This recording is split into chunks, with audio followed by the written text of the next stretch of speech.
Maayong nga kabuntagon mga kapaglaom, atong hisgutan nining adlaw mao ang atong morning devotional nga naguluhan kahimuot sa pagbuhat sa pagbuot sa Dios.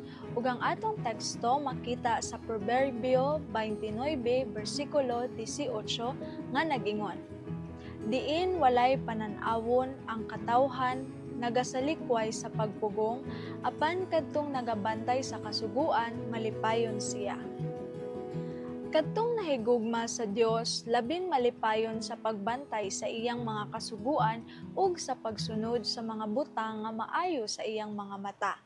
Miingon ang salmista, ang kasuguan ni Jehova hingpit, katingalahan sa pagkasimple, pagkahalapad ug pagkahingpit sa kasuguan ni Jehova.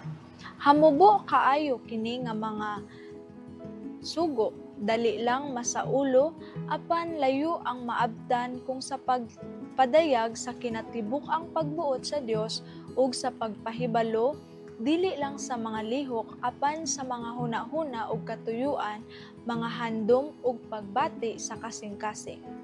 Ang tawhanong kasuguan dili makahimo niini, panggawas nga lihok lamang ang mabantayan niini. Ang kasuguan sa Dios nagabantay sa pangabugho, kasina, pagdumot, kangilad sa kasing-kasing, panimalos, pangibog ug handom nga suhop sa kalag apan wala sa pagawas nga buhat. Ug kining makasasalang mga pagbati maoy magadalag husay ni anang adlaw nga pagadadon sa Dios ang tagsa-tagsa kabuhat ngadto sa paghukom, uban ang tagsa-tagsa katinago nga butang, bisan ang maayo ug bisan ang dautan. Walay matago ang kasuguan sa Dios, tanan makasabot sa dako nga kamatuoran nga gilangkob niini. Ang labing hinay nga pangisip makasabot niini nga mga balaod. Ang pagtuman sa kasuguan kinahanglan dili lang sa atong kaluwasan, apan sa atong kaugalingong kalipay ug sa kalipay sa tanang nalambigit kanato. Ang tawhanong kalipay kinahanglan pagabantayan kanunay sa kasuguan sa Dios. Ang kasuguan maoy kural nga gibutang sa Dios sa iyang parasan. Pinaagi niini kadtong mutuman mapanalipdan gikan sa dautan. Utang nato sa Dios ang tanang makapahimo sa kinabuhi nga hiligugmaon ug siya nangayo kanato sa gugma sa kasing-kasing ug ang pagkamatinumanon sa kinabuhi.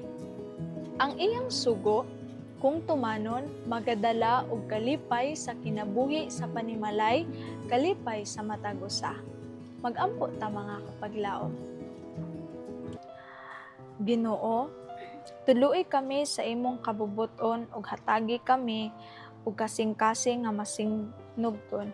Kuhaa ang among garbo ug kabubuton nga magpalayo kanimo. Itanom sa among kasing-kasing ang tinguha nga magkinabuhi sumala sa imong gusto, dili sa among kaugalingong plano. Tabangi kami nga matuman bisan sa mga butang nga among lisod sabton ug hatagi kami og kalipay bisan sa pagsulay.